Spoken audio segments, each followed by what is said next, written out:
Good afternoon and welcome. My name is Miranda Brown, and I'm a professor of Chinese Studies and the director of the LSA Honors Program. And it is genuinely my pleasure to be here with you today. This is a celebration of some truly remarkable students, people who have spent 4 years pushing themselves intellectually, asking hard questions and refusing to take the easy path. As someone who has worked alongside them, I can tell you, it has been the highlight of my career. Their talent, their drive, and their sheer curiosity never stop impressing me. But today, we're not just celebrating our graduates, we're celebrating the friends and families who got them here too.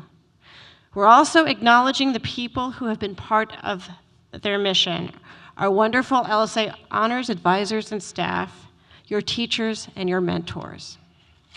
So, to our graduates, congratulations. You've arrived at this moment in different ways.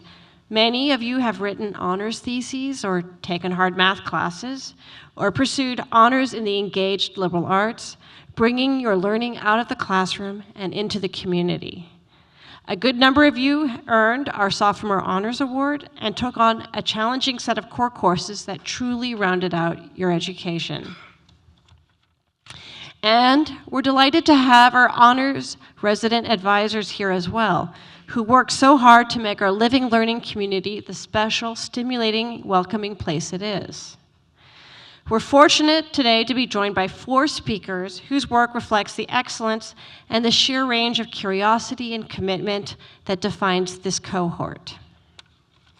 First, we hear from Dr. Sunil Saluja, a distinguished alum of the program. Dr. Saluja is a neonatologist and healthcare systems leader whose work spans clinical care, digital health infrastructure, and biomedical informatics. He currently serves in senior leadership within pediatrics and neonatal intensive care and has helped develop large-scale clinical platforms now used across hundreds of NICUs in the United States. Trained at Pennsylvania Medical School and in biomedical informatics at Harvard and MIT, he brings a perspective shaped by both frontline medicine and systems-level innovation. So we're so glad to have his insights on how medicine, data, and technology are shaping the future of healthcare. Welcome, Dr. Saluja.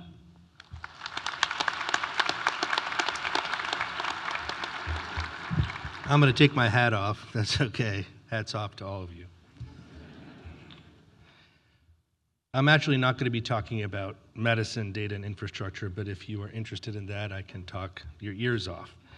I'm going to be talking about things that I think are more important. So I just want to thank you, Miranda, and the faculty and staff of the LSA Honors Program for giving me this immense honor, inviting me to speak at the commencement.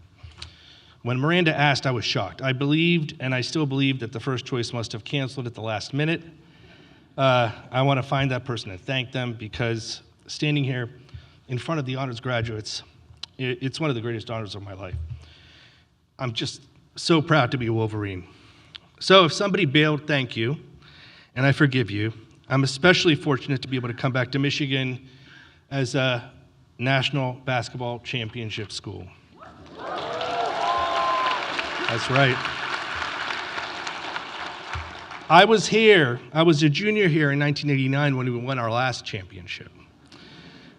So some of you will be attending Jalen Rose's speech in the big house tomorrow, and I'm a big fan of Jalen, but unlike Jalen, I was a student here when we won a national championship, and so are you.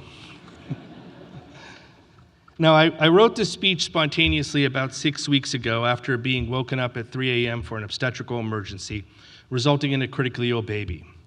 The baby did fine, by the way, and is now home thriving, but when I got back to my call room at around 5 a.m., I couldn't sleep. I started thinking about you all and about what your life has looked like for the last 4 years and what my life looked like when I was sitting where you are now. And lying there in that dark call room, I started thinking about how very strange job you've had for the last 4 years. Being a student is really one of the strangest jobs that has ever existed. I mean, think about it. The job description of an undergraduate student is mostly defined by lofty goals, poorly defined responsibilities. You're asked to dream big, to explore ideas, to change your mind, to figure out who you are. And that's not always how the real world works. Nobody's bridge stays standing or falls based on your design as a student. Nobody loses their job, their pension, or their livelihood because of a decision you made before lunch. There is one job that works almost exactly this way, however. It pays $400,000 a year, comes with a very nice house, a private jet, and apparently nobody in the entire history of the Republic has ever fully figured out what it entails. You may have seen it in the news recently. They're building a ballroom over there. But here's the thing. That job and every position of real consequence you will ever hold is not defined by intelligence, passion, or potential. It's defined by power. Right now, you don't have much of it, and that's a good thing, but that's not going to last. Power plus lofty goals plus a poorly defined sense of who you are, that's a recipe for something. It can be extraordinary. We've landed on the moon that way. We've sequenced the human genome that way. We've ended diseases and lifted billions out of poverty that way. But we've also produced the killing fields of Cambodia that way and started conflicts that have left millions of people in unimaginable suffering.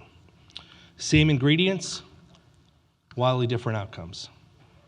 The only variable that matters is the inner work, the work of figuring out who you actually are, what you value, how you treat other human beings. That is what separates the moon landing from the massacre. And that work, you have to do it now. Before the power comes, before the title comes, before the corner office comes, and the influence and the pressure comes, because it will come. You're in a unique window. Use it.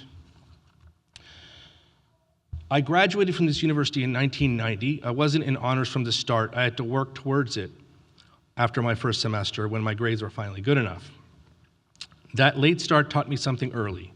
The path you think you're on is almost never the one you end up walking. I came to Michigan thinking I would major in medieval and Renaissance studies, and I did. Shakespeare, Renaissance art, cultural history, the things that made me feel alive. A professor encouraged me to apply to Oxford for my sophomore year, so I did. And after my freshman year here, I left for England with the grand idea that I might never come back.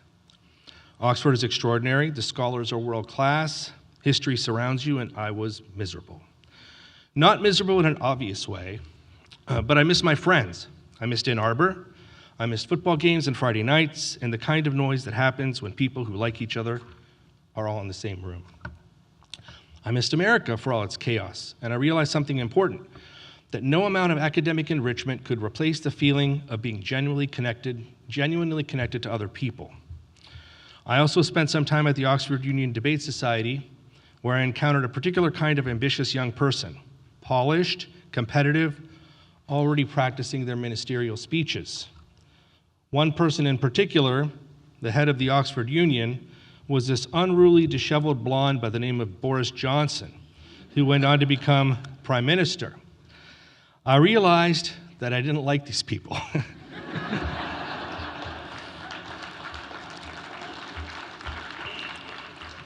I had to ask myself, was it them or was it what they were chasing? I realized it was the latter. The people I respected most were the ones going into medicine, into teaching, humanities, compassion-driven work. So I came back to Ann Arbor. I finished my degree. I went to Penn for medical school. I moved to Seattle, where I became a neonatologist, a doctor who cares for the tiniest, most fragile patients you can imagine, some of them weighing less than a pound. I also taught myself how to program because I realized technology could make my patients safer. I built a company. I did a fellowship at Harvard. I got a master's at MIT in computational biology. I've had, by any measure, an interesting life. But here's what I want to tell you. None of it made me who I needed to be. The four things that shaped me, the four things I'm most grateful for, had nothing to do with academics. There were four moments of personal pain and joy. The first was, I was not prepared to be a neonatologist until I became a father. I trained for years, I knew the medicine cold, but I didn't truly understand what it meant to have your child's life in someone else's hands until I became a parent myself, until I knew what it was like to feel helpless and completely dependent on the person in the white coat. when my first son needed emergency surgery. That knowledge made me a better doctor than any textbook ever could. You cannot fully step into another person's shoes until life has forced you into something similar. The second, I needed to pick up a child who had died in my care and place her in the arms of her grieving mother before I could walk into the next family's room with anything real to offer. It was the hardest thing I've ever done professionally, and after something shifted in me permanently, I understood grief in a way I hadn't before. I understood that my presence in the room mattered. Not my degrees, not my publications, not my title, just my willingness to be there, to stay, to look at it, not to look away. I carried that moment with me to every family I've comforted since then. The third, I needed to make a medication dosing error, to miss a critical piece of information during a patient handoff, before I understood that I was human. Like everyone, I am fallible. And that recognition, that humbling, awful recognition, led me to build the software that has helped protect thousands of patients from errors like the one I made. Not because I was brilliant, but because I was humbled and vulnerable. And the fourth, I needed to tell a woman that I loved that she needed to choose between me and another man, and then have her choose the other man. I needed to do that before I could love myself enough to see what was actually around me. And that rejection stung, but it also freed me, because for the first time, I stopped chasing and I started observing. And what I observed changed everything. Pain is not a detour from your life. Pain is the curriculum. I know you know this already in the abstract, but I want to say it to you plainly because you are graduating into a world that will work very hard to insulate you from discontent. Your phone will give you everything you want instantly without friction. Algorithms will show you things you already agree with. There are entire industries built to make sure you never have to sit with anything difficult for more than 30 seconds. Resist that. Your generation has already lived through something that tested this. COVID robbed you of your years when you should have been bumping into people, badly falling in love, having arguments face to face, learning to read a room. You spent those years behind screens. And screens, for all their wonder, cannot transmit the full signal of another human being. So here's my ask, and it's not complicated, but it might be difficult. Put your phone down, connect with someone, make it awkward, let it be real. Now I want to offer you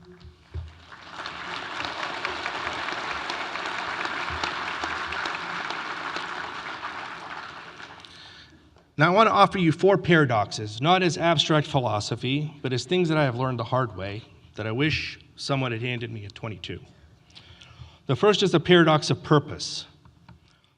Everyone tells you to follow your passion, but passion without purpose is just entertainment. It burns hot and it fades. What I found is that it works the other way around. Find your purpose first. Know even roughly what you're good at, what you're here to do, what kind of person you want to be, what matters to you. Commit to that.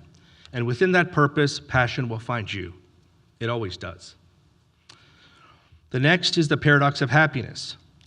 It's not the pursuit of happiness, it's the happiness of the pursuit. The goal is not the point.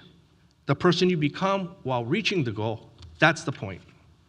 The six-pack doesn't give you life. The discipline that gets you there changes who you are. Stop waiting to arrive. You're already here. The third is, and this is an important one I think for you guys, the paradox of value. You are leaving one of the most selective universities in the country, and you know how to want things that are hard to get. And I want to warn you about something, a trap that is very easy to fall into. Difficulty and value are not the same thing.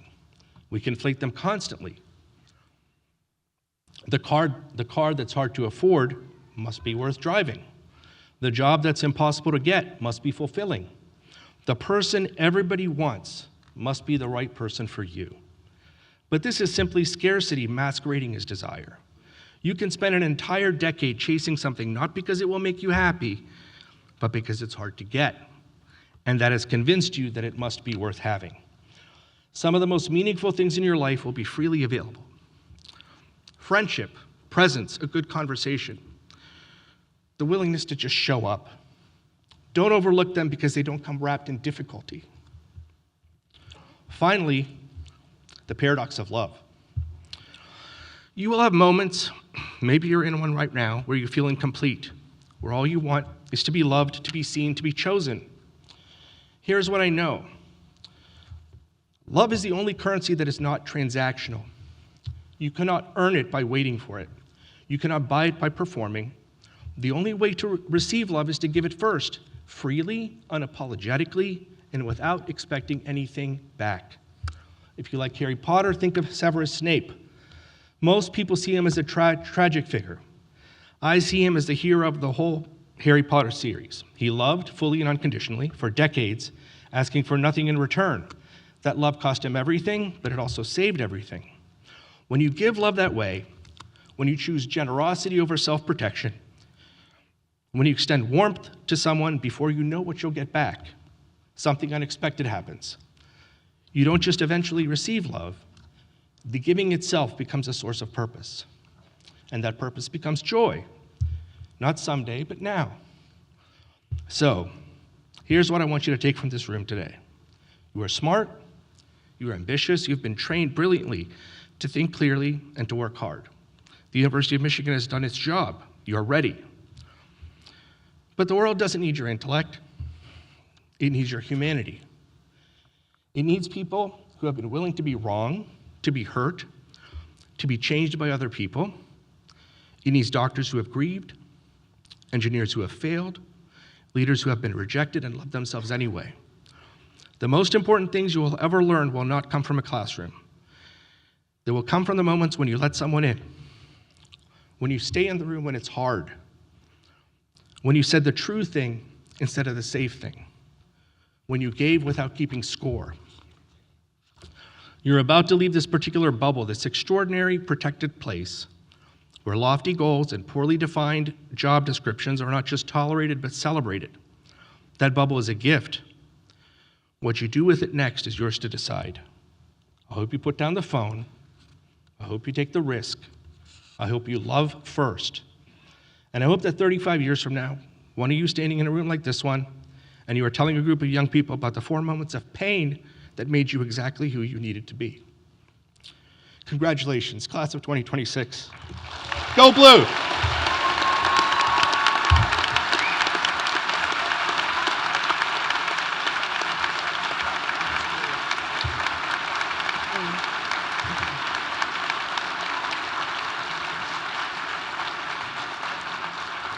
So thank you, Dr. Saluja. Can we hear another round of applause for him?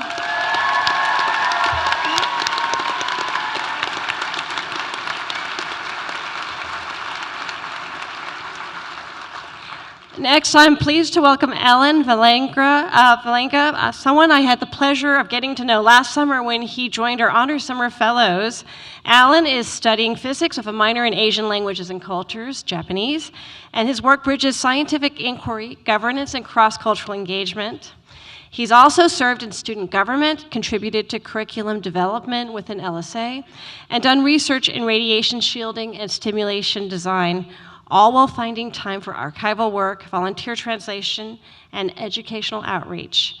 Alan is exactly the kind of student who makes this program what it is. So welcome, Alan.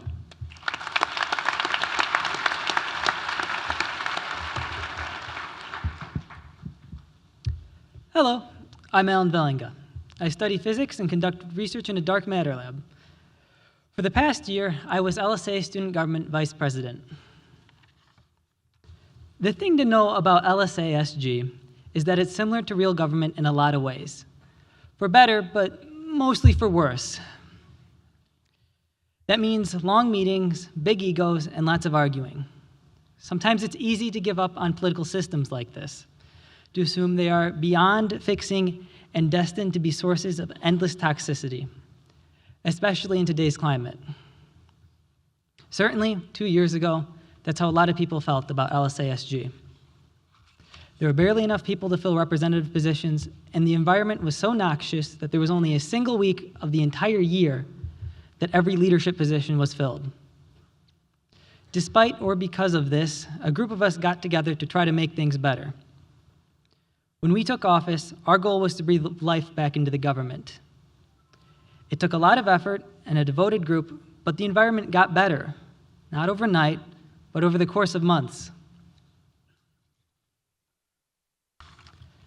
Not perfect either.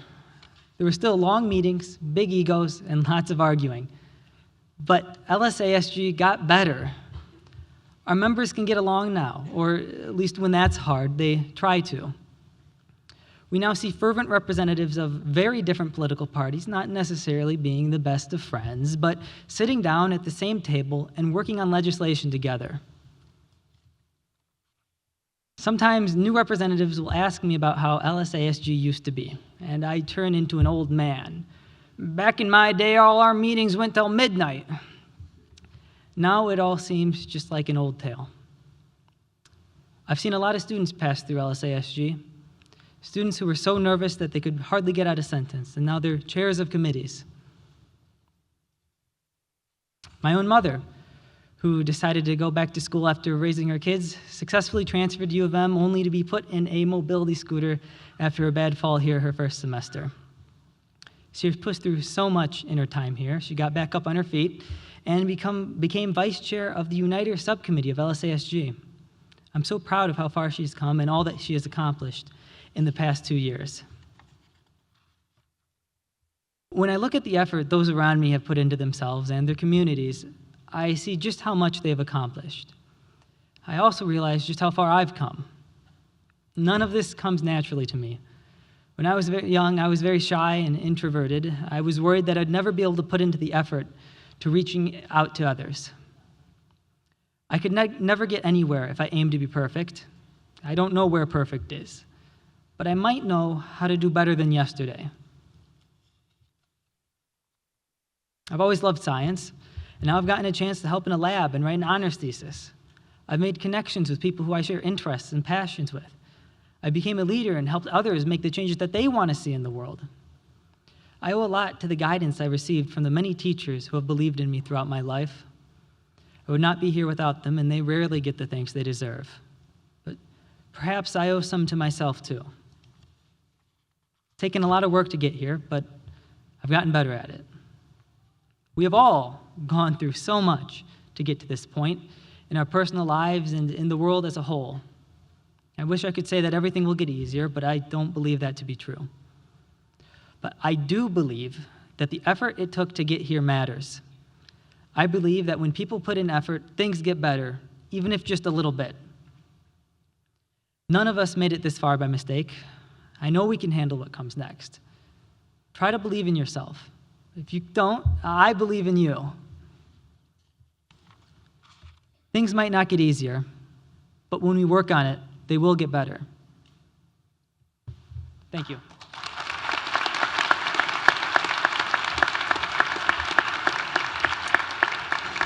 So thank you, Alan, for this. And can we have another round of applause for Alan?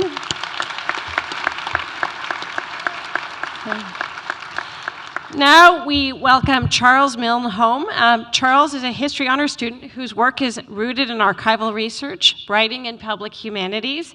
He has published scholarly work across multiple journals, presented at undergraduate research conferences, and served as an editor and facilitator in writing and creative workshops. Charles has also taught, tutored, and worked in prison creative writing programs, bringing history to life as both scholarly practice and public responsibility. Charles reminds us that the past is never just academic. So welcome, Charles.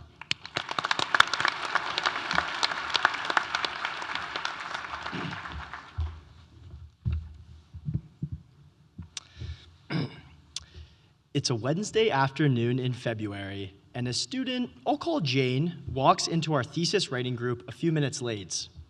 She doesn't sit down. She stands in the doorway holding her phone and says, "I got in." The room erupts. 7 people from 7 different departments, most of whom had never met before September. Someone starts clapping, someone shoves their chair back to give her a hug. For about 30 seconds, no one is thinking about their thesis. This past year, I facilitated the honors thesis writing groups as a Sweetland peer writing consultant. It was a pilot partnership between the honors program and the Sweetland Center for Writing, 2 3-hour sessions a week across 3 terms. Each semester brought together a different group of thesis writers. They were from disciplines as far apart as neuroscience and creative writing. They were international students and Michigan natives, and they were all working through projects many of them had been living with for over a year. Here is what I did not expect. These groups became about more than the thesis almost immediately. We celebrated birthdays, we workshopped grad school statements, we tracked each other's deadlines and checked in when someone went quiet. An honors thesis is one of the most isolating things you can do as an undergrad. You spend a year or more deep inside a question that most people in your life, including people you love, cannot fully follow. Your advisor gets it, maybe 1 or 2 friends in your department gets it, but the day-to-day reality is solitary. You and your research, you and your arguments, you and the blank page at 2 in the morning.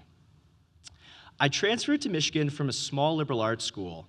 The warning about big universities turned out to apply to me. There are people like you here, but it is also very easy to never find them. I had everything I needed academically. What I didn't have was genuine community. One week during our fall session, my anxiety was bad enough that I couldn't finish the group. I went home, emailed everyone that I wasn't feeling well, and asked them to lock up and debrief on their own. About 10 minutes later, I got an email back.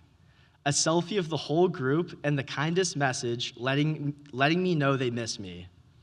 I don't think any of them understood what that did. It wasn't only that they cheered me up, it was that I mattered to them, not as the facilitator running the session, but as a person they wanted in the room.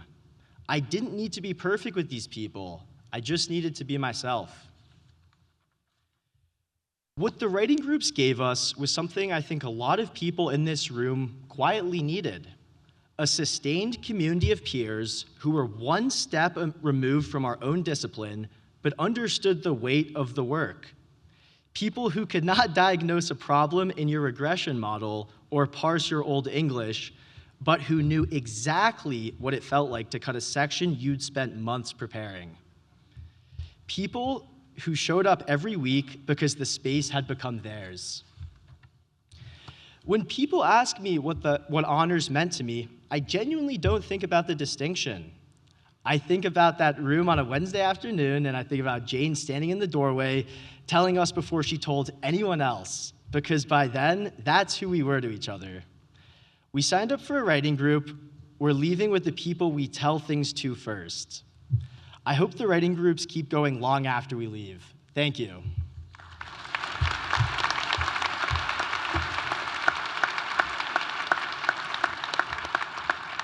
So let's hear it for Charles. Congratulations. Finally, we're honored to hear from Mia Wong. Mia is a biopsychology, cognition, and neuroscience student with a minor in writing, and her experiences span an impressive range: behavioral neuroscience research at Michigan Medicine, legal estate planning, and healthcare litigation work, and consulting projects focused on digital growth for local organizations. She thinks like a scientist, communicates like a writer, and problem solves like someone who has never met a challenge she couldn't reframe. We're delighted she's sharing her perspective with us today. So welcome, Mia.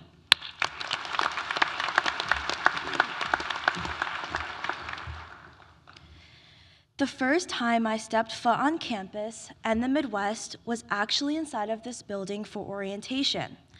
Funny how the first building we enter as students is the last building we exit as honors graduates. We've all experienced being a part of a community bigger than any one person, one that involves academics, athletics, clubs, friendships, and what it means to be a Wolverine. The 2023 National Football Championship was my first experience of a Wolverine victory, and as I wrote this speech, all of us, were marveling at another Wolverine victory, our 2026 National Basketball Championship.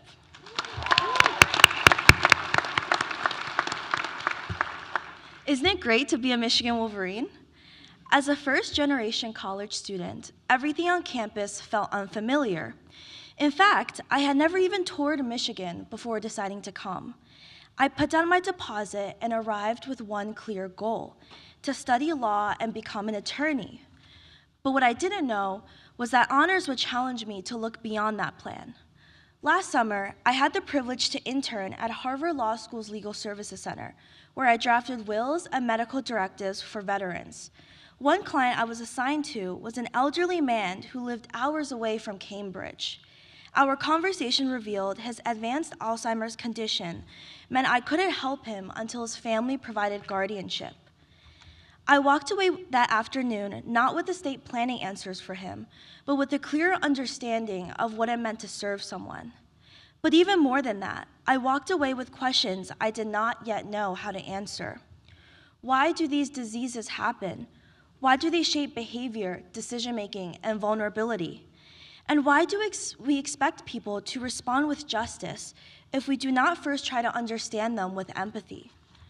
Before college, I had assumed that such questions were not for me. Yet, the law is informed by science, science is informed by ethics, and all fields are informed by the human lives at the center of them. Honors taught me that intellectual curiosity should not be confined within the scope of any one profession or identity, as no field exists in isolation. Through honors, I found myself, a pre-law student, at Michigan Medicine, in the Department of Psychiatry, slicing and staining rat brains to better understand PTSD and addiction, how people suffer, how they are misunderstood, and asking in a new way how the brain shapes the law. How do we choose to see one another? How can we try to understand experiences different from our own? And how do we challenge ourselves to meet others with empathy? Class of 2026, continue to look at your profession, your future goals, and even your certainty in another light. Because sometimes the most meaningful part of your education is not becoming more comfortable in what you know. Sometimes it's learning to ask uncomfortable questions, and as you follow them, to keep people at the center. We should not only become scholars of a discipline, but become scholars of humanity. I would not be standing here today without the grace of God, the guidance of mentors from Michigan who have shaped me along the way, including Dr. Morrow, Dr. Bolin, Advisor Alona, Outreach Coordinator Johnson, Dr. Conway, Dr. Huang, and from my internships, Destiny Aguero, Aaliyah McLaurin, and David Reingold. Lastly, if you're a parent or guardian of a graduate today, I will kindly ask you to stand. Or, if you prefer, you can also raise your hand.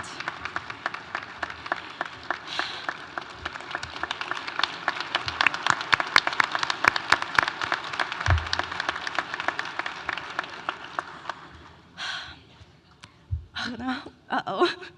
I want to acknowledge the hard work, unconditional love, and the sacrifices you have made for your children. And to my mom, who's sitting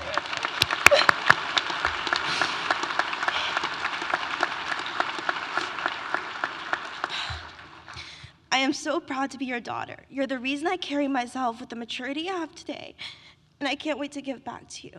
You worked so hard to open doors for me. You empowered me to dream, and because of you, I know success comes in many different forms.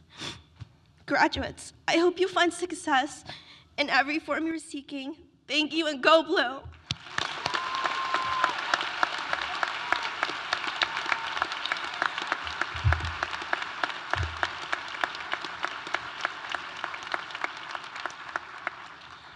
Thank you, Mia.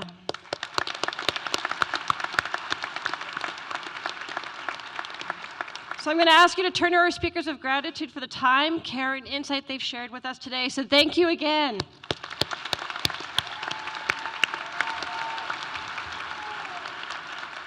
Now, as we prepare to recognize each of our graduating honors students on the stage today, I ask all of our guests to remain seated in their seats. To ensure we are able to efficiently and safely acknowledge each student, we kindly request that the aisles and stage area remain clear. So honors graduates, please follow Dr. Denise Guillot, who will direct you onto the stage. Once it is your turn to cross the stage, please pass your individual walking card to Dr. Lisa Broom. We will announce each graduate's name and major as they walk across the stage, and as the graduates exit the stage, they will be gifted a set of honors cords. We will release one row of graduates at a time.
Matthew Jordan, mathematics.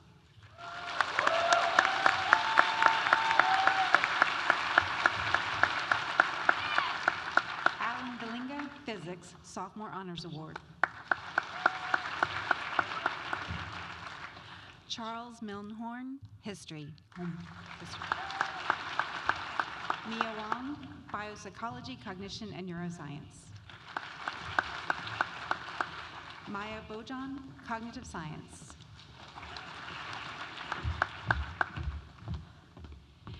Giselle Sessi, English. Maximilian Resch, comparative literature. Lillian Cutler, English. Guaxin Ding, economics.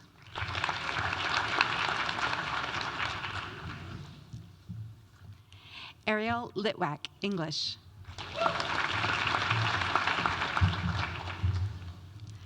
Cecilia Ledesma Herrera, English.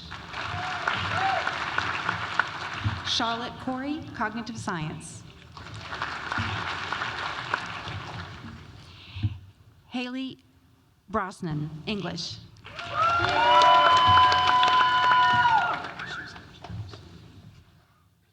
Rami Mahdi, English. Miles Anderson, English, sophomore honors award. Lauren Spro, chemistry. Sophia Perot, political science. Emma Lefebvre, sophomore honors award. Matthew Auchincloss, sophomore honors award. Quinn Murphy, political science, sophomore honors award. Shuhan Het, chemistry, sophomore honors award. Muhammad Al-Zubani, biopsychology, cognition, and neuroscience. Zehan Lee, communication and media. Mechi Wu, communication and media. Ashley Chung, international studies.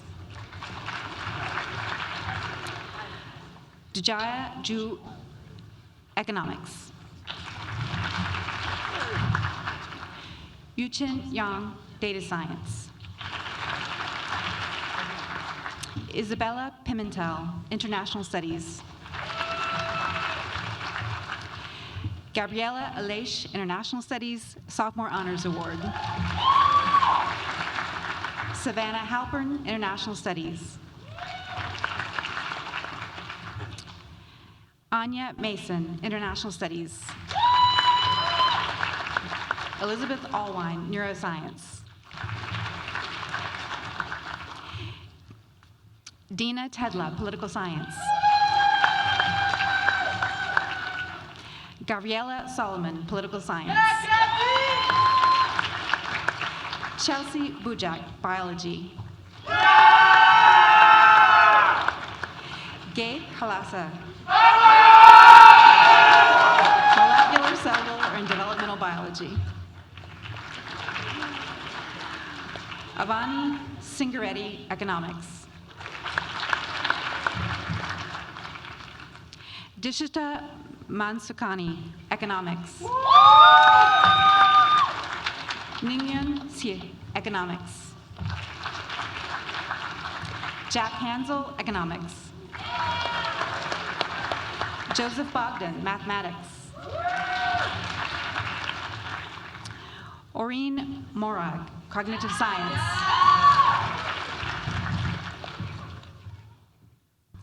Catherine Himela, English, Sophomore Honors Award.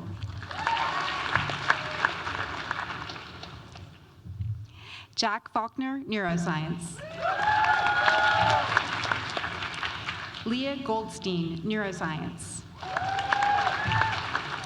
Tiffany Wu, neuroscience. Sarah Cortez de la Cruz, biopsychology, cognition, and neuroscience. Nathaniel Jung, molecular, cellular, and developmental biology.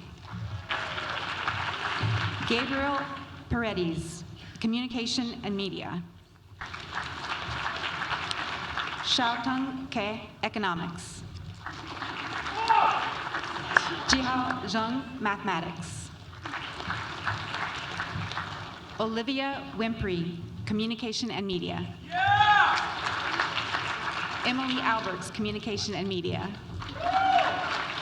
Brooke Forey, biopsychology, cognition, and neuroscience. Noah Morales, biopsychology, cognition, and neuroscience. Seth Yaziji, biopsychology, cognition, and neuroscience. Harriet Engelka, biopsychology, cognition, and neuroscience, and Sophomore Honors Award. Brooklyn Rochow, Sophomore Honors Award. Riley Tolson, anthropology. Adeline Sahina, English. Camille Nagy, creative writing, literature. Zachary Gallmore, sociology, Sophomore Honors Award. Olivia Wong, molecular, cellular, and developmental biology. Stella Moore, political science. Henry Baratz, social theory and practice. Gianna Limarvin, international studies. Liam Reeser, political science. Jack Freeman, neuroscience. Laura Koch, molecular, cellular, and developmental biology. Shinya Zhu, molecular, cellular, and developmental biology.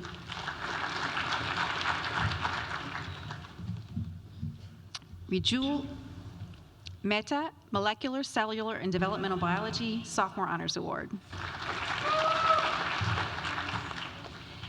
Ruhi Gulati, neuroscience. Ethan Goles, neuroscience. Fareen Momin, neuroscience. Brenda Davis, creative writing, literature. Michael McKenna IV, individualized concentration. Caitlin Warkentine, neuroscience. Ria Severi, neuroscience. Sijia Wang, statistics. Sinran Du, mathematics and statistics. Christian Loza, sociology. Amina Katau, social theory and practice. Thomas Gala Garza, philosophy, politics, and economics. Lillian Reed Norwall, Creative Writing, Literature. Jillian Edwards, Linguistics. Maya Volpe, History of Art. Sari Stewart, History of Art.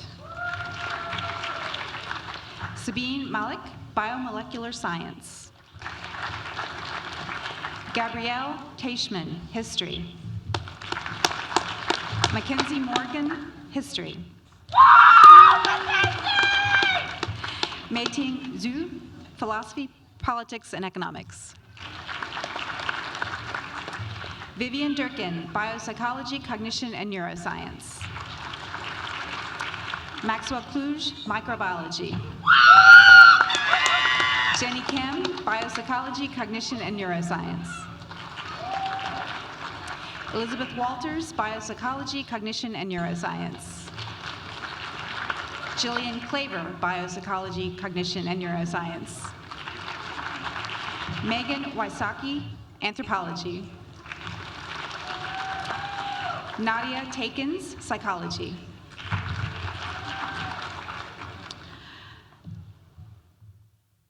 Zavak Thirunavarkarasu, Neuroscience. Addison Colaney, Neuroscience. Aiden Crowley, Neuroscience. Leah Green, Biochemistry. Thea Pasternak, Molecular, Cellular, and Developmental Biology. Soyun Chang, Biopsychology, Cognition, and Neuroscience. Stephanie Chan, Neuroscience.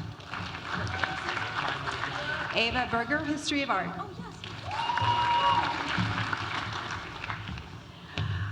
Andrea Beu, Neuroscience. Rainyi Wang, Anthropology. Jocelyn Fredette, Anthropology.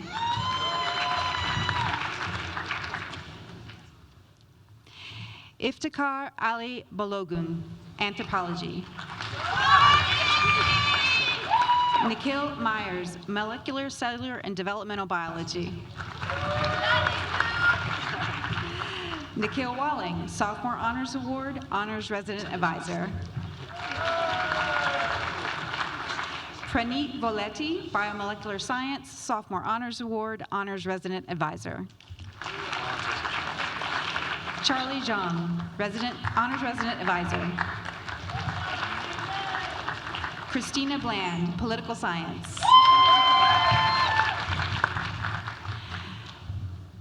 Deanja Randall, Molecular, Cellular, and Developmental Biology.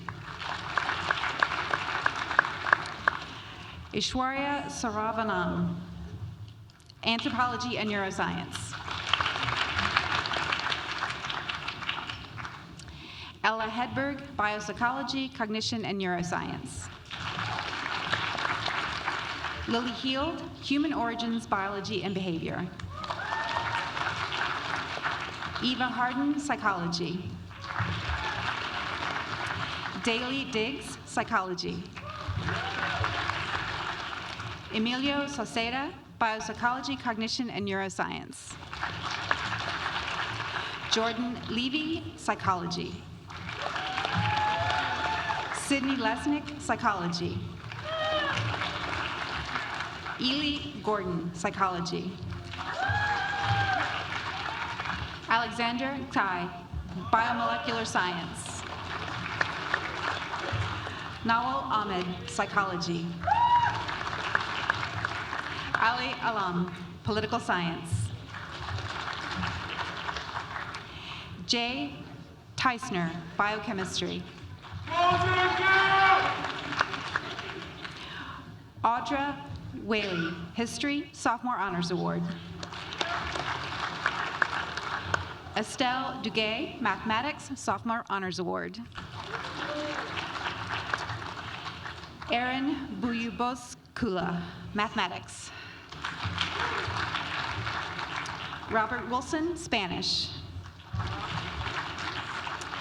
Brian Ancrop, Jr., Ecology, Evolution, and Biodiversity. Claire Stack, psychology. Melina Maxim, biopsychology, cognition, and neuroscience.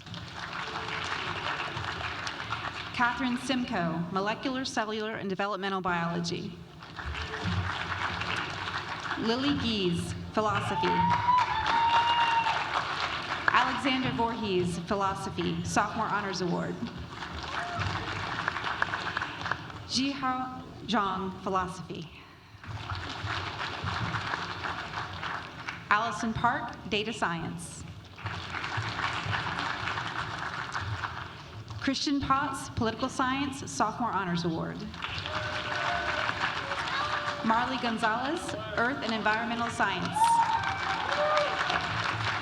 Thomas Randall, molecular, cellular, and developmental biology. Rutao Shen, neuroscience. Kavya Narayan, psychology. David McDermott, computer science. Xuan Zhang, statistics. Sarah Wajdi, neuroscience. Clara Smith, molecular, cellular, and developmental biology. Sarah Showers, biology, health, and society. Jinghan Sun, psychology. Ziqing Nicole Chung, psychology. Annalise Aponte, psychology. Grace Sitwa Huang, psychology. Tiffany Huang, molecular, cellular, and developmental biology. Natasha Shapiro, political science, sophomore honors award. Sylvia Bolin, biology, health, and society. Adela Ulrich, German. Ethan Smith, political science. Victor Munoz, psychology. Alina Kashwani, biopsychology, cognition, and neuroscience. Alicia Kashwani, biology, health, and society. Pedram Obedi, astronomy and astrophysics. Sam Hopper, astronomy and astrophysics. Andrew Householder, astronomy and astrophysics, sophomore honors award. Harsimer Sohi, sophomore honors award. Emilia Ilioski, sophomore honors award. John Jeffers, chemistry. Cole Valinfi, chemistry. Jonathan Thompson, chemistry.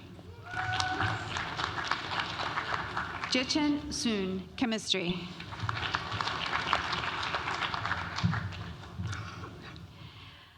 Sareem Iqbal, molecular, cellular, and developmental biology. Isabel Lamoug, biochemistry. Lily Rudin, biochemistry.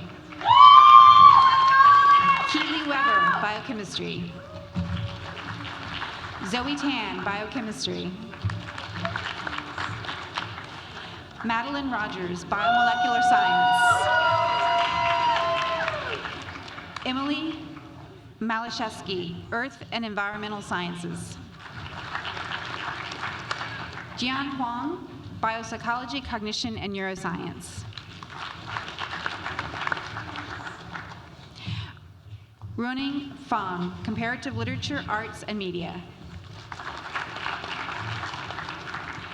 Gigi Liu, ecology, evolution, and biodiversity. Saren Nimagata, sophomore honors award.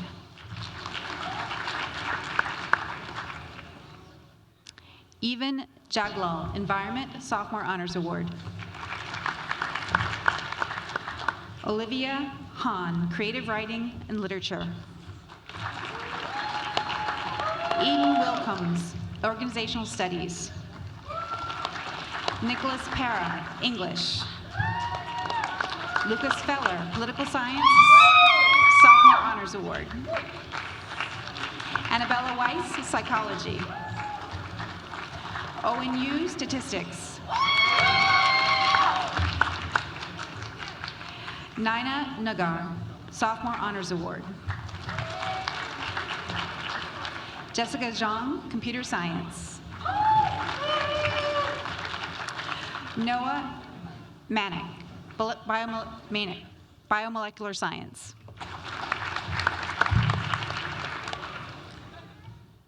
Rudaina Hamida, Biomolecular Science, Sophomore Honors Award.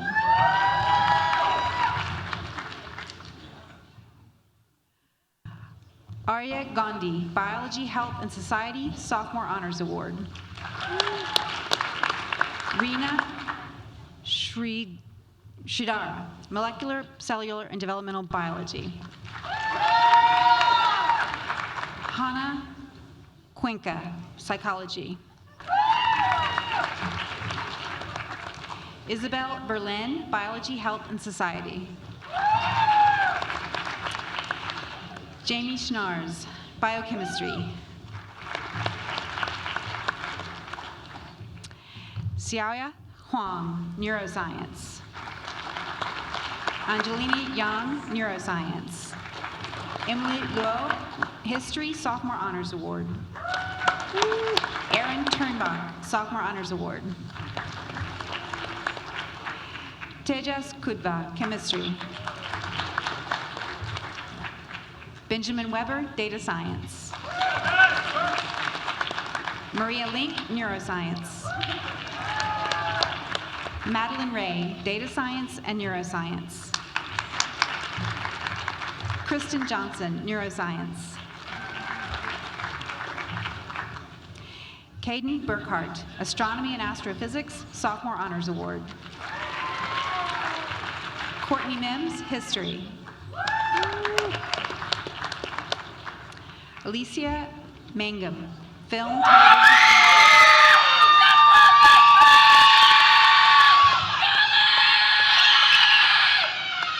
Juan Disla, Neuroscience. Kayla Egan, Gender and Health. Emma Arsenault, Biochemistry. Evelyn Lee, Mathematics. Melanie Conan, Neuroscience. Anton Petushkov, Mathematics. Seth Sharrow, Biochemistry.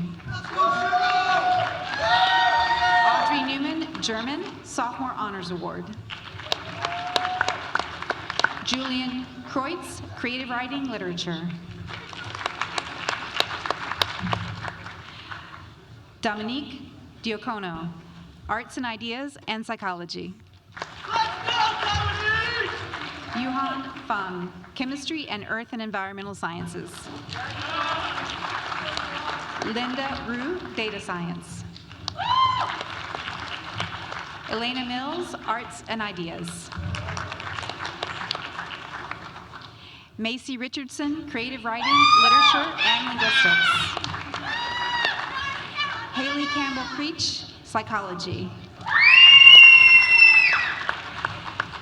Tegan Messing, Anthropology. Jared Berry, Anthropology. Solomon Trice, Honors in Engaged Liberal Arts. Maya Liljegren, Arts and Ideas. Leah Ham, Molecular, Cellular, and Developmental Biology. Allison Pensky, Comparative Literature, Arts and Media, and Creative Writing, Literature. Elsie Norton, Biopsychology, Cognition, and Neuroscience. Jenny Isaac, Biopsychology, Cognition, and Neuroscience. Mariam Khan, Molecular, Cellular, and Developmental Biology, Sophomore Honors Award. Brooklyn Flower, Molecular, Cellular, and Developmental Biology. Hannah Delinka, Sophomore Honors Award. Hope Zania, Sophomore Honors Award. Caitlin Cooper, Psychology. Noah Canis, Biology, Health, and Society. Adrian Cooney, Psychology. Sydney Malauer, Biology, Health, and Society, Sophomore Honors Award. Lindsay Smith, Organizational Studies. Lily Lev, Honors in Engaged Liberal Arts.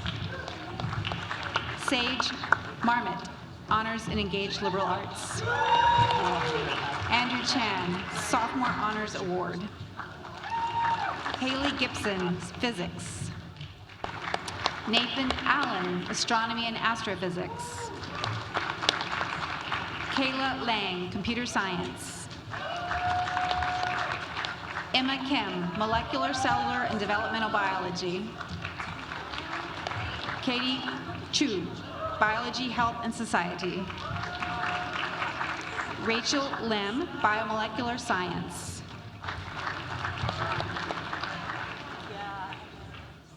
Yimiao Zheng, Biochemistry.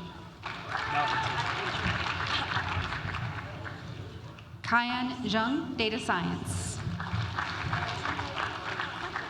Wen Shi, Computer Science. Kayla Turner, Arts and Ideas. Shreya Kethareddy, Data Science. Ella Newworth, Sophomore Honors Award. Claudia Hurst, Political Science. Mary Rutherford, Biophysics, Sophomore Honors Award. Dishita Bison, Psychology.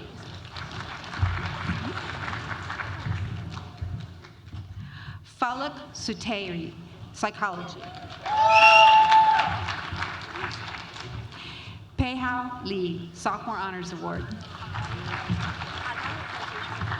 Sugar Oyung, Mathematics and Statistics. Hannah Willingham, Sophomore Honors Award. Benjamin Radmore, Astronomy and Astrophysics. Charlotte Carosa, Biochemistry. Naomi Lupovich, Sophomore Honors Award. Ashley Riley, Sophomore Honors Award. Zoe Thomas, Political Science, Sophomore Honors Award. Zoe Klein, Political Science. Rachel Ding, Computer Science. Jirong Yang, Computer Science. Zijan Su, Mathematics. Yilong Meng, Mathematics. Isabel Perot, Biopsychology, Cognition, and Neuroscience. Catherine Benny, Environment. Isabella Fisher, Environment. Stella Gaedic, Environment. Shuming Dong, Data Science. Suchi Liu, Data Science.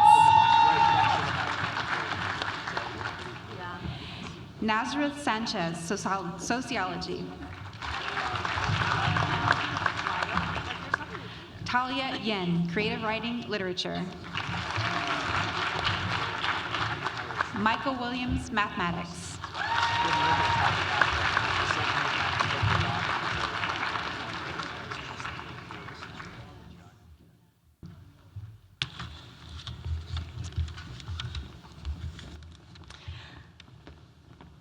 Now, as we come to the close of the ceremony, I want to return to what we're really marking here. A celebration of Michigan's most remarkable students, their families and friends who have supported them every step of the way. I look forward to hearing about everything you do next, The world is a better place for having you in it. Congratulations to each of you. It has been an honor to witness your work and your growth, and we cannot wait to see what comes next. So goodbye. All right.